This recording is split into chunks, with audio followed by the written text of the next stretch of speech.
Utopia with Kea Ncube on Trans-Africa Radio. After cognac, but beer's my thing. Yes, sir. So in the building, we have Tsikwe Molobye.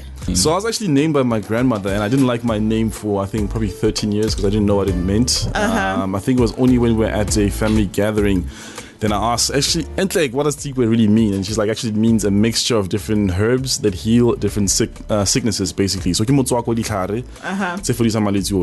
basically, so it's exactly, you know. So it's it's almost like she's spoken to my future that now I'm this alchemist who makes beer and all these kinds of beverages. So Stimula Brew Company is you. Yes, ma'am. That's and me. Why beer? Of all beverages. Why not beer? Okay, let me just start. How did it start off? It was a hobby. Like most craft brewers, most of us started off as home brewers, basically. And how I got to start into the town, my wife and I tried out this craft beer, basically, and I loved it. You know, took some of the bottles with me back to Pretoria. I couldn't find the beer. Then I just went to their website, found it's called a craft beer. Then I started reading about craft beer. So I have that personality of, you know, if I like something, I really latch onto it, like really, really hard. So it's hard for me to let go of it, basically. So I started reading about craft beer and how to make your own equipment at home to make your own beer, basically. And it was only when my wife got me a ticket to go to these homebrew lessons that's when I decided to master up the courage to start brewing for myself at home. When I got there, the guy was just messing up. Hey, I mean, it was not sanitized properly. There was so many errors that he was doing, basically, and I was like, I can do this. I could do this way better. I can do this way better. From there, I just started churning, you know, I think 4 or 5, you know, brew batches, basically, a week. You know, so I would go to work, come back home, brew at night, huh? It was so weird. Yeah, brew at night, you know, have my 4 or 5 hours of sleep, then, you know, sometimes 3 hours of sleep. It depends on what kind of beer I'm making. And then, go to work and stuff. And then it became a business when my friend asked me, hey dude, how much do I owe you? Because this is really good beer. You should turn this into a business. And that's when the light bulb moment came for me. So yeah. So Stimula Brew, why Stimula Brew? Why the name Stimula Brew? Yeah. So when at that time I was looking for a name, or cause I did my research. I looked at these 2 big brands, like, you know, Coca-Cola and Apple and stuff. Like, these big brands are not big because they sell you sugar water and computers. They're big because they sell you ideals and values, you know, something that can resonate with people, basically. I mean, some people can't even explain why they buy an Apple iPhone or whatever. It's just, it looks cool. I like it. It just reminds me of certain thing. For some people, it's that they like the values that Apple has. I don't know. So I was like, okay, what kind of word, you know, I could use that can actually, you know, catch people's attention immediately and, you know, stir up some emotion in them, basically. So, because to me, marketing is all about that. It's values, it's emotion, basically. Then I had a weird list of names. Stimula was one of them, of course. But then it was when I was brewing at night at my house, and because we lived close to a train station. Yeah. So I heard the train pass by, and in the background, because brewing takes about 7 hours. It's a long process, basically. So I always brew listening to music. It just makes it much more easier. I had Miles Davis, John Coltrane, you know, a cool list of jazz music in the background. So my dad was a jazz musician as well. He played the piano. And then there was a light bulb moment there. Again, I was like, freak, this is a good idea. Stimula. It's a no-brainer, basically. That's why I call it Stimula Brewing. I think it's a good name. I think it resonates with everyone in South Africa. It talks about our history, our culture, where we come from, where we are, and where we're going, basically. So yeah. And then the tagline, passion, legacy, excellence came about, I think, months later, because I was trying to find a tagline, you know. That's a truly South African and more African name. Anything for your company. Exactly. Great. And you think of Brahu and his songs, immediately. Definitely. You know, for me, that's a very emotional song, man. It's a very dope song. I mean, I really like it a lot. I mean, men coming from all around Africa to work in the mines for scrap. You know. Yeah. You know what I mean? Very interesting. That's what I wanted to be all about. You know, the story is about a man who works with his hands. And my father was like that, and his father too as well. I mean, my grandfather used to sell, and his cousins, they had a store in Sophia Town. They made hats and would sell them. They got forcefully moved to go and live in Meadowlands. That didn't stop him still. He made his hats in his house, took the train, you know, and went to go sell them kubo bara in town, wherever, basically. And I think it's something that he would be proud of, actually. I like that. Like, I really do like that. Another thing that's very interesting to me is that you as Stimula Brew are one of 3 black-owned microbreweries 100% in South Africa, you know. So the competition obviously is clearly stiff. Yeah. So what does it mean to know that as a black-owned microbrewery, you actually are very, very, how do I say this? Accomplished in the industry, or like you very well, people actually appreciate your product. I was trying to figure out how do I answer that. That's the word I was looking for. I think it's primarily because the timing is right. You know, the timing is right, the story is right. It's the perfect timing. And people want something different. I mean, we do have, you know, Soweto Gold. We have recently right now Ukamba Brewworks in Cape Town as well. There's a few others that are also coming up as well, basically. And also people do, and that's how I spend a lot of time working on the narrative of Stimela. I just don't want it to be any kind of story. I wanted the brand to represent who I am and what I stand for, basically. I think that's one of the other reasons, basically, over there. And then I could probably say it's also because, you know, we kept it very lean. We realized, or we recognized that we live in a digital era, you know, and we were able to utilize that quite effectively. Social media, what you call Facebook, Twitter, Instagram, you know, we quite lit over there, basically. And I prefer working with younger guys as well. I like rotating my teams who work with me at the festivals and markets as well. And they should know the story, basically. So I think that's part of it, the reason of this. So it's the timing and also realizing in the area that we live in and being able to utilize that, basically. Okay. Yeah. So how has been the public perception, or how have people, you know, gravitated to your product, and how they, you know, taken to it? So there's 2 different types of people. Some people will be like, oh my goodness, a black-owned brewery, this is fantastic. They will just buy it. Even, I mean, so we just to support black business. just that. Even though, you know, a guy doesn't drink beer at all, or a lady doesn't drink beer, she will buy it and start drinking it. I mean, it's pretty cool. Then I mean, there will be other people who ask certain questions like, you know, is it SABS approved? Is it safe? Where is it from? You know, DJ's Boo. You know, I think people did that to him, honestly. You know, like we're so skeptical of anything that's black owned, black, you know? Like, you know, is it SABS approved? Or if it's not right, if it's not white, it's not right. You know, that's the kind of perception. So it's taking time. Why do you think that is, by the way? Sorry. Yeah, I think it's just years of being socialized to think that way. I mean, you look at our movies, we look at our songs, the sitcoms that we have, the ads, it's always the white man who saves the black guy, basically. Typically, we've been socialized to think that way, even with our toys as well and the books that we read.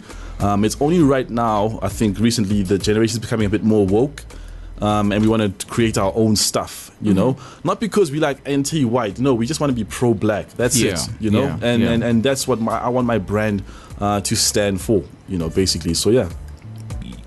You must be aware that obviously around where you stay, there should be shipins or whatever, you know. I don't know, whatever it could be, tavern, whatever. So how have people's perceptions been to your product? You know, what makes them come to you over what they know? Yo, it's mixed reactions. It's a mixed bag. It depends on like where you are at some points. I mean, one other restaurant when I was there, we did an activation event. People were just drinking Corona, Peroni, and all these other European beers, and you know, Ciroc and whiskeys and all these things. And we're like, hey, we have this black brand that's black owned, made by black, FUBU style, basically. And you know, they're like, no, we're not gonna try that. They don't want to try it, basically. It takes time to switch people's mindsets from what they already know and what they're loyal to. But also in some other areas, I mean, if you go to like the Braamfonteins, you know, like certain areas like, you know, the neighborhoods markets, I can say this, Maboneng as well. Kids are over there like are more willing to try new things, basically. So it depends which crowd that we are at, basically. And also the pricing factor also does also affect the people's perception of your beer. And we have spent a lot of time, you know, making sure that our quality is right, because have experienced moments where people would buy a craft beer for 45 rand or whatever, and then it's sour.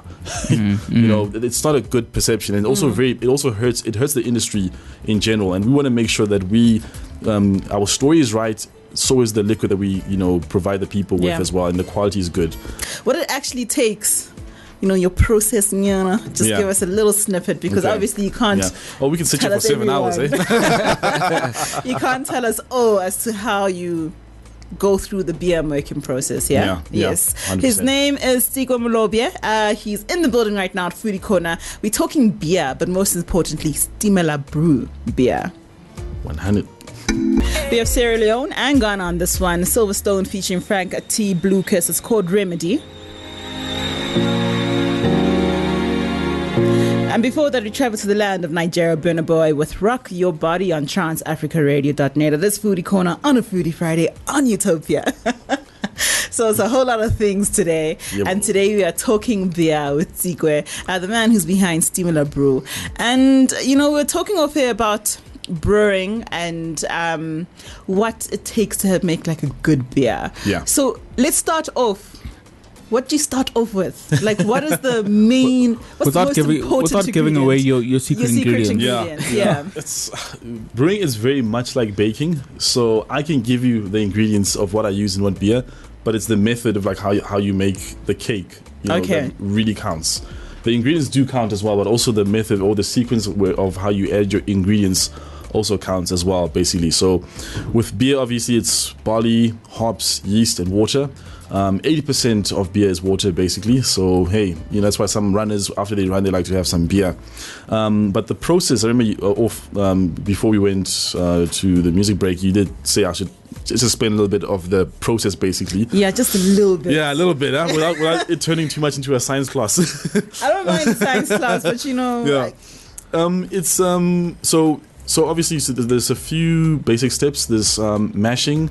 There's malting, milling, mashing. Then you boil the wort. You lauter, then you boil, then you chill, then you ferment, basically. And lauter being? Yeah. So lauter is just let me just start from the beginning, basically. Yeah. So malting is the process where you want the grain to germinate, basically. And what that does, it activates enzymes inside the grain, basically. And these enzymes, they break down carbohydrates inside of the grain into simpler sugars, basically, over time. Then you want to dry it, and it depends. If you roast it, it becomes dark or even black. You can make stouts or porters or even red amber ales with those stuff. That will influence the ultimate flavor. It's the same process like when you do that with coffee as well. Mm-hmm. Not malting, but the roasting process. From there, you will mill it. Milling is just basically crushing the grain. And then you will mash. Mashing is you're making a simple porridge, basically, at a certain temperature. What that does, it reactivates the enzymes again, and those enzymes break down the carbohydrates into simple sugars. The reason why you want the sugars is because yeast needs those sugars to survive, and then it chows the sugar and converts that into alcohol, basically. I'm seeing my mom and making traditional beer. Yes. They take mabele, bausila. Yes. That's milling. That's the milling part of things. And then when they cook it, that's mashing, basically. Mash.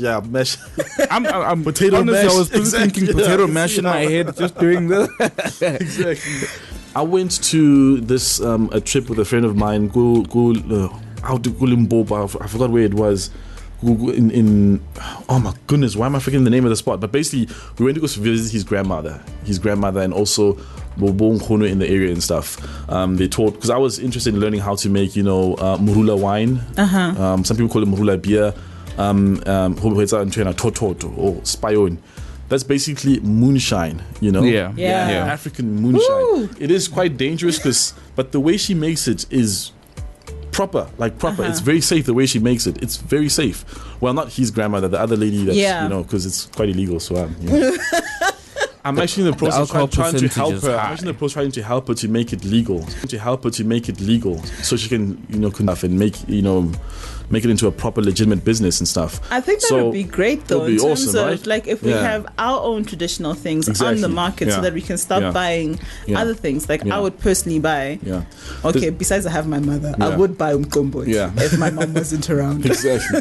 And the sad thing about African, I don't know if it's a sad thing or not. It's just that we don't have a lot of our history or cultures documented and stuff. Yeah. You know, and that's what I've been talking to with a few other brewers and stuff. What we want to do is actually to document our, like methods of how we make umqombothi and other African beverages as well. Kasetswana, we have a mead, we call it khadi. Yeah, I know that. Yeah, khadi, basically. And the Ethiopians also make a mead, but they use this other plant called gesho. And it's a very hot tea. They call it tej, basically. And I'm actually messing around with recipes in my kitchen of like, what about we make a beer that is purely African with only African ingredients, no barley, no hops. We use sorghum and we use gesho, and I actually did do that, and it came out quite nice. I'm just trying to find a way how we can, how can I say this, commercialize it, that it also makes sense financially for me, that we don't lose money in the process of doing that. Sorry, man, we just went on a tangent. No, you have been. But you've actually on a tangent. Like we just need like a. This is going off this air, interview guys, this interview would probably be at least 2 hours long.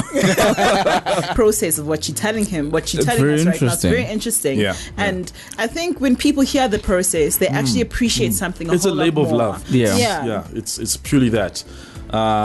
Dude, and Blanc. This is a person who loves beer. Those kind of things. Huh? This is a person who loves beer. Yeah. You are a person, because you have literally just broken down beer, just beer. Exactly. This is a person who loves beer. Thank you. Actually, let us break it down, because in beer, you have ale. Yeah, you have ales and you have lagers. Okay. And those are the main categories, right? And the main reason why over there is the type of yeast that we use over there. So an ale yeast is a top fermenting yeast. You ferment it a bit much more higher at higher temperatures. A lager is you ferment it at lower temperatures, and it's a bottom fermenting yeast, basically. Lagers tend to come out clean, very bright, and when without any yeast inside them, basically. Ales tend to be quite fruity, and depends what kind of yeast, yeast you use as well, and also what kind of hops as well you might have used in it, basically. And in our range, we have 4 type of beer styles, actually 5. We just recently added our lager because people wanted lagers, and it just made sense. We had to make one as well. So we made a saison. Actually, it means it's French, so I can't pronounce it. It's saison or saison. It means season, basically. It's a very nice, spicy, fruity beer. And then we have a chocolate stout. We call it the Black Diamond. It's a very nice beer, very dark, very rich. Very chocolatey. Very warmish, very chocolatey, yeah. So real vanilla pods as well in that beer, and chocolate malt. That sounds so yummy. Exactly, it is. It's so yummy, so delicious. But it's still a beer. You drink it, it's like, this is still a beer. I could drink that. Exactly, vanilla, so I'm just like, I'm good. And then we have an amber ale. Surprisingly, the amber ale is doing quite well. And I call this one the honest beer. There's not too many bells and whistles in this. I just used one main hop, Cascade. Sorry, I also use a little bit of Citra, but I stopped using Citra because it's a bit expensive. And I just used Cascade only. And then I use roasted malt as well, and a little bit of pale malt. Well, a lot of pale malt in it. And then what I'm forgetting, the IPA, India Pale Ale.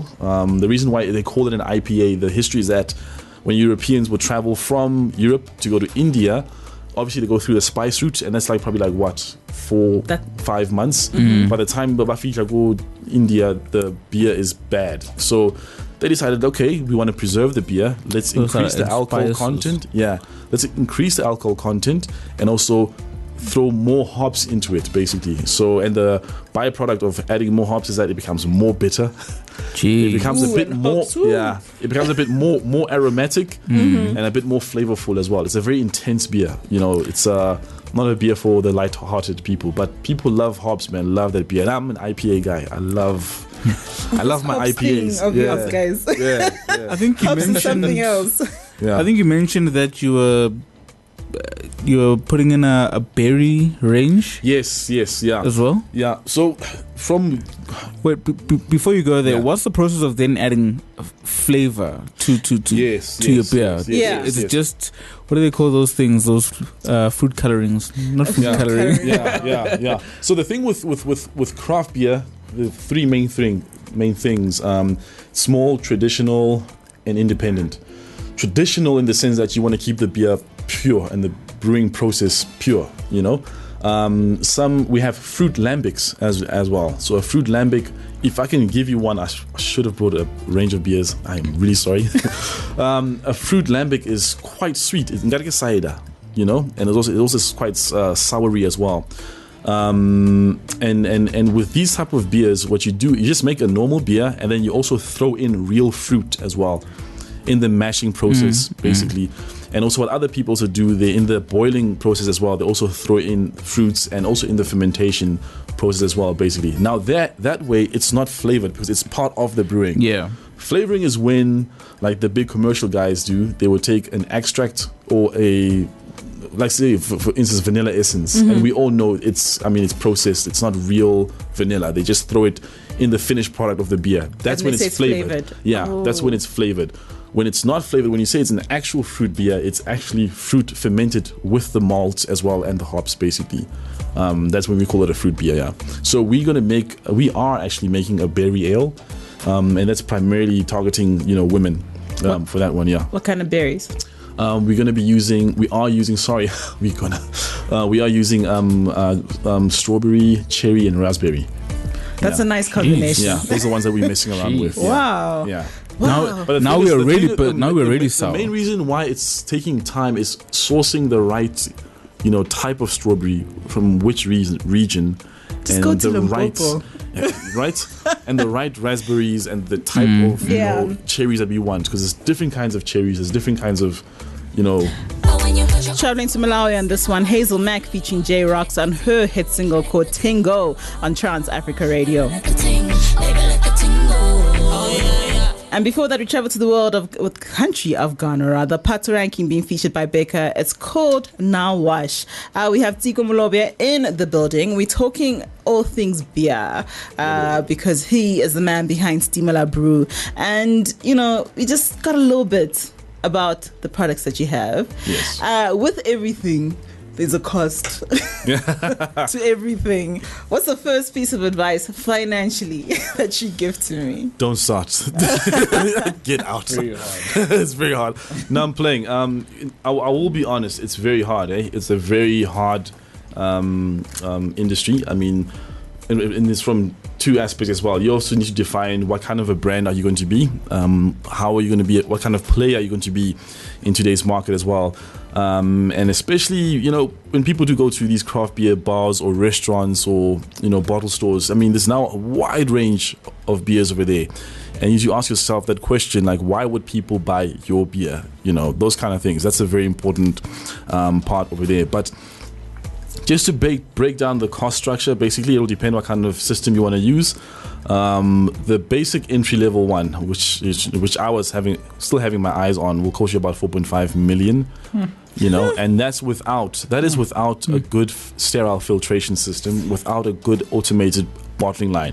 You won't be able to fully automatically bottle. You might have to manually bottle the beers with your guys, basically, and your staff as well.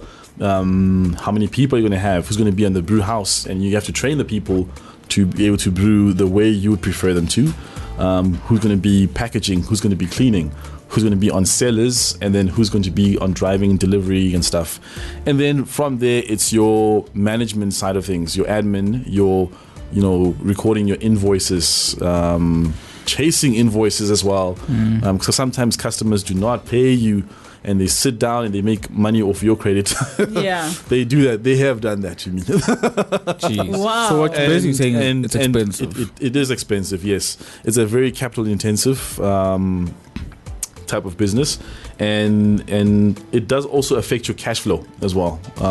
So you need to watch your cash flow, especially a lot. For the first 3 years, you will make a loss. Depending on who you are, how you structured your team, your sales team, whatever, the chances of you making a loss is quite high the first 3 years. So just to prepare your mindset on that, basically. And then you have to hire a very good sales team. And then now your route to market strategy needs to make sense. You need to have a good distribution channel as well. That's very important, because you may have a good brand, a good beer and stuff, but people can't have access to it. They don't know where to find it and stuff, basically. So those things do come into play over there. With that being said, with you saying the first 3 years are obviously the most difficult. Yeah. What kept you motivated amongst those, like within those 3 years? Yeah. Fortunately for me, man, it's like, the love for it, eh? It kept me the fuel of, and the idea. I like the idea that we actually are, changing the world one sip at a time. I like that idea, because you can maybe see that should have been your tagline. Yeah. Changing the world one sip at a time. Point it right here, Trans Africa Radio. There we go. Changing the world one sip at a time. Oh yeah. Cool. And so the idea of like when you go to markets and festivals and you see the expressions of people's faces and they're like, yo, you made it, you the brewer. Yeah, you. Oh, big ups, my man. And the guy drinks it. You can just see their faces light up. Like they are impressed. They get blown away that you actually made a good quality product and it's made by you. You're the guy right here in front of me. Because they expected something that tasted like sour or whatever, or I don't know. Somebody said that to me a while ago. So it's those kind of things that will keep you motivated and keep you going as well. And depending on if you're married or not, it will affect cash flow in the household as well. Yeah. So you need to sit down with your wife, your family, tell them, guys, I'm going to business full time. That's what we're going to do. We're going to have to cut back on, things like, fish and chips. Yeah, fish and chips, DSTV. You can't Instagram anymore. You can't be lit no more. Data, dololo. Those kind of things, So you need to be able to count the cost first before you do it and stuff. And it gets tough, it gets tough. And it's a big maybe. Maybe you will make it, maybe you will not make it and stuff. But the team you have around you, the support structure will keep you going, basically. How's the competition? Obviously there are a lot of craft beer guys now doing it. How's competition within this sector? Competition is still growing, but the market is still massive. Yeah. We can all eat, basically. Yeah. Here are the stats, basically. So roughly about 90% of the craft beer consumers, and then the other 10 or 11 or 12% or 15, I'm lying actually, is the other smaller guys. I think both Diageo, I forget the name of the other company basically over there, and then craft beer barely scratches about 2%. Jeez. Yeah, craft beer combined, all of us, of the beer consumers in South Africa. Wow. Yeah. Now craft beer in America, they are standing It's at huge. 17% craft beer in America, and they're still growing. Do you think the craft beer trend? Well, it's not really a trend, but you know how people like to put it's that the on. way now. It's the way forward now. What other people are actually looking at is that you may find that we will be at a point where Oyako Mamelodi, and there's a guy who has a small brewery, Mamelodi. Biriat Project Buddha. He has his beer, in-house beer, and he makes it there. And it's like that in certain regions in Europe, basically. And some people are loyal to their beer in their region, and they drink that beer only. You know what I mean? I think it also feeds into the culture of beer. It also feeds into the community level as well, because a lot of conversations do happen when people are having beer. True, we can talk about racism, we can talk about men are trash, yada yada yada, all those kind of things. It brings men together. It brings people together. So it's a I like this word. It's a social lubricant. Yes, that's how I see social beer. lubricant. Exactly, that's how I see it. Yeah.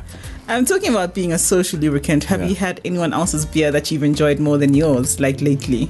No pressure, So generally, I've had some beers that are good, but I always tend to like if they could hold back on these hops. Or if they could hold back. So you That's go, how you I- sample a competition.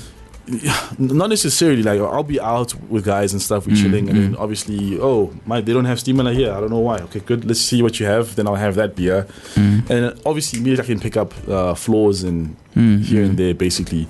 But there are a few beers that I've had that are quite good, actually. So you only go to Stimula, like places that only stock Stimula brew. Not really, but most of the times, yes, yeah. So where You gotta believe in your product, man. You gotta sell it. You gotta obviously. So where exactly can Stimula brew be found?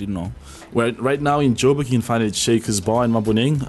You can also find it in Pretoria primarily, because that's where we started off. We hitting Pretoria hard. That's part of our strategy. Okay. Blows Cafe, Thirst, Capital Craft, Centurion, Capital Craft Pretoria, Menlo Park, Liquor City in Groenkloof, Queenswood, Tops liquor store, and then we have sent a few cases down to Durban in Hillcrest Tops, basically. So yeah, but we want to firstly primarily dominate over your area. our area, and then we branch out basically, and that's what we're doing right now basically, which is very ambitious, but it's very possible because the orders are there. People do want the beer now. Yeah, exactly. Yeah. One question that I almost forgot to ask you: how do you keep it consistent? Yeah. To keep it consistent is very important. It's very tricky as well. So there's a certain method of like how we brew it. Obviously, so I mash at a certain temperature. Okay. So I make sure that the brewer of the day knows that we're mashing at that temperature. So if I'm not there, Justin will be there brewing there basically. So he knows I mash at this temperature. He knows that I add these hops at this time. So the recipe is there basically. But when it comes to things like dry hopping or whatever, I would do that myself because that's the secret sauce that, Yeah. of the That's process. the secret sauce. the kernel of that. Exactly. You know what I mean? So, and that's how we do it as well. So obviously we also do have NDAs, confidentiality, contracts and stuff. So yeah, that's what we do. When we come back, I have one really simple question for you. Like I'll hit it to you. I won't tell you what it is. For instance, like when it comes to things like our hair, even with our hair, with our clothes as well, we need to spend more time on our culture. And for instance, like I think it's the Italians. The pizza comes from the Italians, right? Yeah.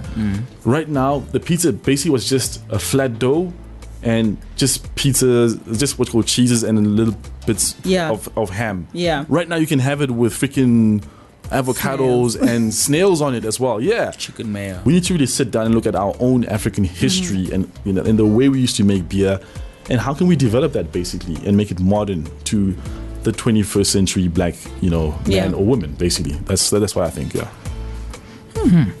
Yeah, Food for thought, that Some is food for thought. Yeah. And my last question to you is: what does stimela mean to you as Tsikwe? Yeah. Stimela to me, man, it means taste in motion, huh? That's what it means. That's another tagline right there. Huh? Creative juices flowing tonight. Yeah, man. I don't know. There's studio. something in the water you guys are giving me. I don't know. It means that to me. It means we want to to be able to not just provide good and flavorful beer, but also cause people to think about the beer that they're consuming as well, because beer also does, I don't know how to put it. Certain guys drink certain beers, they drink certain type of alcoholic beverages because it fits who they are in their lifestyle basically. So that's what we want to do basically, to affect that basically, without being too political, without being too bashy, too intense, because it's beer. It's beer. Let's just drink beer and let's have fun. Yeah. That's what I wanted to be basically. So yeah. Thank you so much for coming through. Thank you so much. This hour hasn't been enough, actually. Not at all. That's what I said. We needed more time. We definitely need more time. For last, how can we get a hold of you? How can we get the product? Yeah. Where can we get the product? Yeah. So the product, there is a list of it already on the website. We're going to update it in the next 2-3 weeks. And I think you will like this as well. People will also be able to order online and have the beer delivered to them, basically. So we're still sorting that out as well, because obviously the pricing factor will affect it as well, and what's the minimum order quantity. one beer. Yeah, you can't order one beer. Yes, Must be a case. You can't order one beer online. And then Risa Kogai hobby start Hobby start one beer for one beer. People are not It needs to arguing. make sense. People Yeah. are not arguing at the warehouse. Who's going? I'm not going. It's Friday in far night. Exactly. So that's what we're doing now. And then obviously the website is stimelabrew.co.za, www.stimelabrew.co.za. You can find us on Instagram, Stimela Brewing Co. On Twitter, Stimela Brew. It's at Stimela Brew, sorry. And then on Facebook, Stimela Brewing Co. Basically over there, basically. And then me, Tsikwe, I'm on just Tsikwe Molobye everywhere. Twitter, Instagram, Facebook as well. So yeah. Thank you so much for coming Thank through. you so much, Kea. You're definitely coming back. We get to know more about the process of beer. Awesome. And maybe like a beer tasting and food tasting situation. Yeah, as well. actually, that'll be really nice. Yeah, so thank you so much for coming through, Tsikwe. It's been nothing but a pleasure to have you here today. And of course, all the best. I can't wait to Appreciate get it. my hands on Black Diamond. Yeah, I see that one. And I'm just I'm going back with him to the South of Johannesburg. Definitely get myself a case. Yes, sir. Sansa, any last words for today? No. One 1,000% inspiring having you in the studio today. 1,000% inspiring.